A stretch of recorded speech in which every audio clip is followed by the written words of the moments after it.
สาวหนุ่มเฮาบุกบอนได้ทุกสาวหนุ่มมีนาสาวหนุ่มทานอาสาตาลุมบอนด้วยใจอาจหารท่านผู้นำเพิ่นเคยสั่งสอนเป็นอนุสรณ์ฝังใจพวกเฮาทุกวั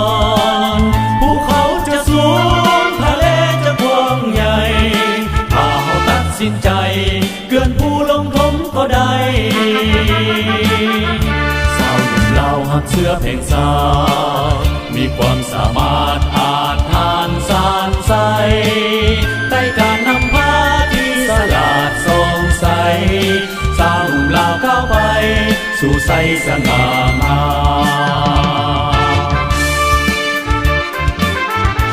อื่นก็แสดงความเคารพนับถือผู้นำภาครัฐก็คือการติดตั้งทุกภาคส่วน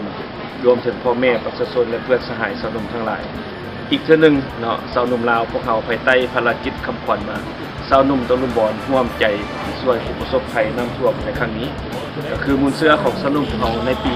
2018 ปีกายนี้ก็ถือว่าพวกเขาได้พุ่มรุมกำลังสาวหนุ่มตะลุมบอนรวมทั้งหมด 52,000 คนเพื่อมาช่วยบ้านภัยพิบัติโดยเฉพาะบ้านภัยพิบัติที่เมืองสนามไซสำหรับปีนี้ปี 2019 พวกเขาภายหลังได้รับทราบและได้มีข้อมูลข่าวสารอย่างเป็นทางการจากภาคส่วนเกี่ยวข้องคณะเลขาธิการส่วนกลางสนุนของเขาก็ได้ที่พร้อมประชุมในวันที่ 6 และพร้อมกันเป็นเอกภาพวันที่ 7 ก็เดินทางลงมาบรรดาแขวงภาคกลางและภาคใต้รวมมัดออกแขวงและมื้อนี้พวกเขาก็ได้มาฮอดแขวงอัตตปือการลงมาสุดนี้ก็มีอยู่2จุดประสงค์ใหญ่อันหนึ่งเป็นเพื่อมาให้กำลังใจทางการติดตั้งรวมถึงกำลังอาสาสมัครสนุกที่พวกปฏิบัติหน้าที่อันมีเกียรติของตนเองเพื่อช่วยพ่อแม่ประชาชนบ้านปฏิบัติครั้งนี้อันที่2ก็นำเอาวัตถุปัจจัยมาโดยตรงที่พอปลุกระดมอย่างรีบด่วนจากทุกภาคส่วนของกำลังสนุนในเวลาที่จำกัดฉะนั้นการปลุกระดมนี้ก็มาจากสนุนพวกเราหลายสาขาอาชีพรวมถึงผู้ที่ตื่นตัวสมัครใจเห็นได้ความสำคัญเพื่อแบ่งเบาความทุกข์ความโศกความยุ่งยากของพ่อแม่ประชาชนในครั้งนี้ฉะนั้นมูลค่าทั้งหมดมาให้ในบรรดาแขวงภาคกลางภาคใต้ทั้งหมดเป็น108 ล้านเฉพาะอยู่แขวงของพวกเราเป็น18 ล้านเนาะในนี้ก็มีสิ่งที่จำเป็นที่สุดก็คือข้าวเนาะข้าวสารและมีน้ำดื่มแล้วก็มีอาหารวัตถุปัจจัยเครื่องชูชีพและก็รวมถึงเรือนะครับใช้ในการปฏิบัติหน้าที่ของไอ้น้องพวกเราฉะนั้นการมาสุดนี้ข้าพเจ้าเชื่อมั่นว่าจะเป็นการประกอบส่วนสำคัญให้แก่การปลุกระดมกำลังอาสาสมัครสนุนให้ยิ่งต้องได้บุกบืนพร้อมกันก้าวหน้าในการพัฒนาระบบของอาสาสมัครนับจากการฝึกอบรมการแบบแผนการเคลื่อนไหวของอาสาสมัครเพื่อเตรียมพร้อมรับใช้ทุกสถานการณ์ที่เกิดขึ้นพร้อมเดียวกันนี้ก็จะเป็นการซุกนิ้วในขบวนการกระเกียมให้แก่กองประชุมใหญ่ของคณะสนุนแต่ละคันเพื่อกล้วยหน้าสู่กองประชุมฉะนั้นข้าพเจ้าเชื่อมั่นว่าการประกอบส่วนนี้จะเป็นการแบ่งเบาทางด้านจิตใจและบรรทุให้แก่พ่อแม่ประชาชนก็คือการจัดตั้งของพวกเราสุดท้ายก็ขออวยพรให้แก่ผู้นำภาครัฐก็คือการจัดตั้งทุกภาคส่วนโดยเฉพาะคณะรับผิดชอบภัยพิบัติที่ความปฏิบัติหน้าที่อย่างจดจ่อเพื่อช่วยเหลือพี่น้องประชาชนและอวยพรให้แก่กำลังอาสาสมัครสนุนทั้งหลายโดยเฉพาะอยู่แขวงอัตตปือที่ความปฏิบัติหน้าที่จงเสิร์ชสู่นบทบาทประจันบานของสนุมโดยเฉพาะแม่นสาวหนุ่มตะลุมบอนร่วมใจภัยพิบัติช่วยเหลือประชาชนครั้งนี้ให้มีความปลอดภัยและก็มีผลสำเร็จและก็กะเกียมให้แก่กองประชุมใหญ่อย่างสง่าราศี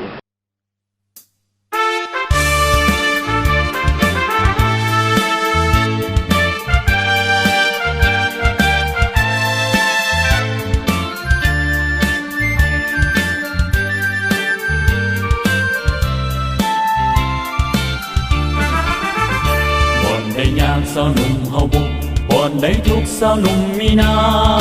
สาวหนุ่มทานอาสาตาลุมบอนด้วยใจอาจหารท่านผู้นำเพิ่นเคยสั่งสอนเป็นอนุสรณ์ฝังใจพวกเฮาทุกวันภูเขาจะสูงทะเลจะกว้างใหญ่ถ้าเฮาตัดสินใจเกือนผู้ลงทมก็ได้สาวหนุ่มลาวหักเสื้อเพลงสาวมีความสามารถอาจทานสานใสใต้การนำพาที่สลาดสงสัยสาวหนุ่มลาวเข้าไปสู่ใสสง่างาม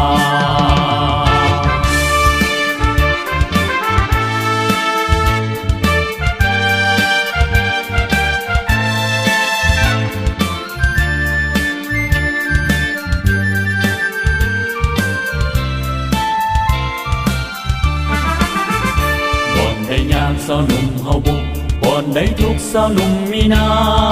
สาวหนุ่มทานอาสาตาลุมบอนด้วยใจอาจหารท่านผู้นำเพิ่นเคยสั่งสอนเป็นอนุสรณ์ฝังใจพวกเฮาทุกวันภูเขาจะสูงทะเลจะกว้างใหญ่ถ้าเฮาตัดสินใจเกินผู้ลงทมก็ได้สาวหนุ่มลาวหักเสื้อเพลงสา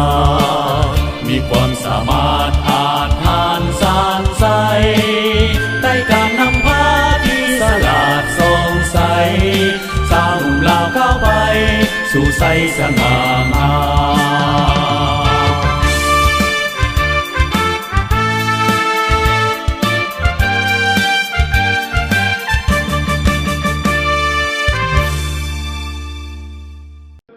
ต้องในสามัคคีกันหลายกว่าเก่าอีกหลายแล้วหลายอีกเป็นยังถึงมาถึงสั้นเนาะในปลาเนาะเพราะเมื่อก่อนเขาเคยสะดวกใส่ห้องน้ำรวมนะอยู่งานตัวเองแต่เวลานี้บางอันก็อาจจะบ่สะดวกแต่สำคัญที่สุดเรายังรักษาชีวิตเอาไว้ได้ฉะนั้นพวกเราต้องได้สามัคคีช่วยเหลือซึ่งกันและกันบางเพื่อพอบ่สะดวกคืออยู่เรือนของเราเองฉะนั้นอันนี้อยู่ในภาวะที่พวกเราเตือนว่าความยุ่งยากอันนี้อยากให้พวกเราเข้าใจสามัคคีในปัจจุบันนี้ปัญหาที่สามหากเซลล์อยากเขาตื่นในเวลานี้ภาครัฐก็คือเลขาภาคแขกพร้อมด้วยการนำทุกภาคส่วนในนี้มีสรุปมีความเป็นห่วงเป็นใยต่อพ่อแม่ของประชาชนหลายที่สุดเพราะว่าความทุกข์ของประชาชนก็คือความทุกข์ของสนุนก็คือของพ่อแม่ประชาชนฉะนั้นจึงได้นำเอาจิตใจวัตถุปัจจัยจากแผนจากสนุนตัวประเทศเป็นบิ๊กแบงมาหลายวันและมาฮอดบ้านของพวกเราณวันนี้ซึ่งเป็นจิตใจจากเรื่องแห่ของสนุนที่เดินทางมาเส้นทางยาวไกล ลาวเข้าไปสู่ใสสง่าง